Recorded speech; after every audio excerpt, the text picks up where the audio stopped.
hard to believe, at least to me right now, that we are looking at an Advent wreath with 3 candles lit. The third week, we are at the end of the third week. Friday, the week of joy. I wonder, where did the time go? What a strange and unusual Advent season this has been. Hey everybody, I wanted to check back in. It's been about a week since I sent a message, and so I wanted to just share an Advent devotion with you, and I also wanted to update you on my health and what's going on. So I had as I said last week, I had a heart cath on Monday, and did not produce the answers that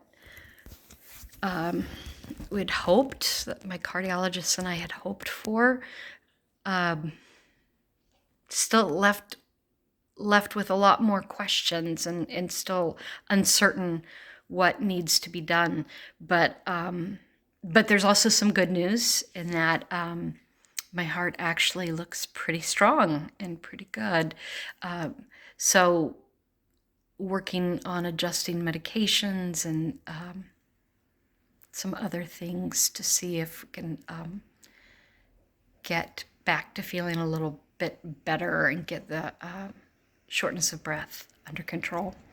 So also, just so you be aware that the stewardship letters went out in the mail this week, and you should be receiving your stewardship letter. And we really, really encourage you to prayerfully consider what your annual pledge, your giving pledge this year might be, as we have faced a very difficult year with the COVID, and we're not really sure where it will lead us. There's so many promising things on the horizon with the vaccine, but we're not sure how quickly we're going to be able to get back. We want to get back into worship really badly, but we want to make sure we do it safely. But as we prayerfully look towards the future for First Christian Church, I would invite you in these final days and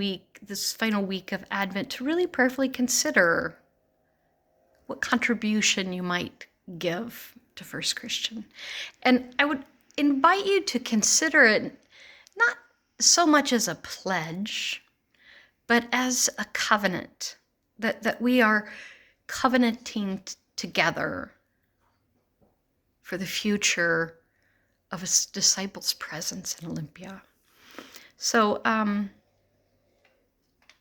spend some time thinking on that. If the gifts, large and small, there's no gift that's greater, but it's the covenant and the act of covenant that is really essential to our worship and our congregational life. Let's focus a little bit on Advent. I've missed being able to do some devotion time with you. I've been, of course, still doing devotions and following along with Imagining a New World by Terry Hord Owens, our general minister and president. And today she is focused on. I'm gonna set this down. Today she's focused on the Psalm 146, verses 5 through 7, and she heads it, Our Help is God. But I also, one of her devotion yesterday really struck a chord with me too, and I want to touch on that, which was based on Philippians 4, 6 through 7. So first, let me read the psalm. Happy are those whose help is the God of Jacob, whose hope is in the Lord their God, who made heaven and earth, the sea and all that is in them, who keeps faith forever, who executes justice for the oppressed, who gives food to the hungry.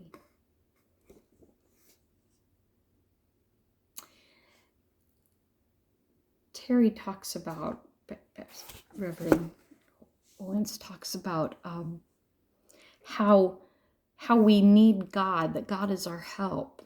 And one of her worries or fears is that sometimes she wonders if people think they don't need God. There are some of us, there are those that think that we don't need God, that we have some ability, this self-reliance and autonomy that we can make it through, that we don't need God. And the danger of that is beginning to believe that we somehow have power and control that we just simply don't have. And so when things happen, when obstacles, when stumbling blocks, when suffering and pain, when things arise in our life, and they will, and they do, because it's part of life, part of living is experiencing stumbles, experiencing hardship, experiencing pain and suffering sometimes, and loss. If we don't think we need God, if we think it's all in our hands, we aren't going to fare very well during these tough times. So on this Friday of Advent, the third week of Advent, joy, the candle of joy is lit. The real challenge for us is the real challenge has always been and will always be keeping joy in the midst of darkness. Experiencing joy, peace, hope, when it feels as if there is no hope for peace and for joy. And how do we do that? I think we do that by submitting ourselves to God, by understanding that, in fact, we do need God. And that God is something so much bigger than us. And beyond our understanding in so many ways. So I hope that you will spend some time thinking about, are there ways in which you have set yourself up to be too independent from God? Are there times when you think it really is all in your hands? Certainly I do sometimes. I'm notoriously guilty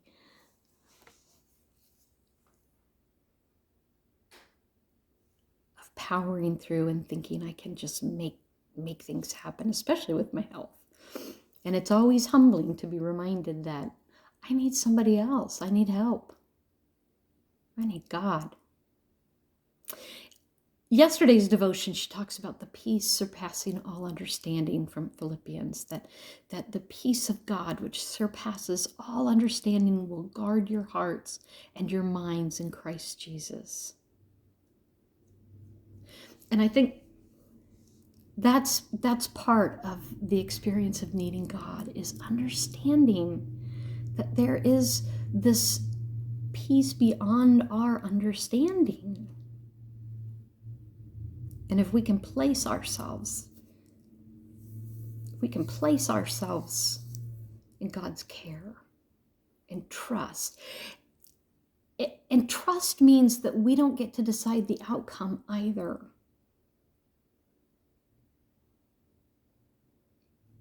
It means truly submitting. We don't get to decide what makes a good outcome or a bad outcome. We just say, we need you, God. We trust you, God. and we will abide in this place of peace and love with joy and hope. Because it's not in our hands. Because there's something greater. And it's not always all about us. I hope you're finding joy. I hope you're finding joy. You know, Monday is the longest night. We're moving towards the longest night of the year. We are in the heart of the darkness. And on Tuesday morning when we wake up, it will be just a little lighter. Just a little bit brighter. Let joy find you now.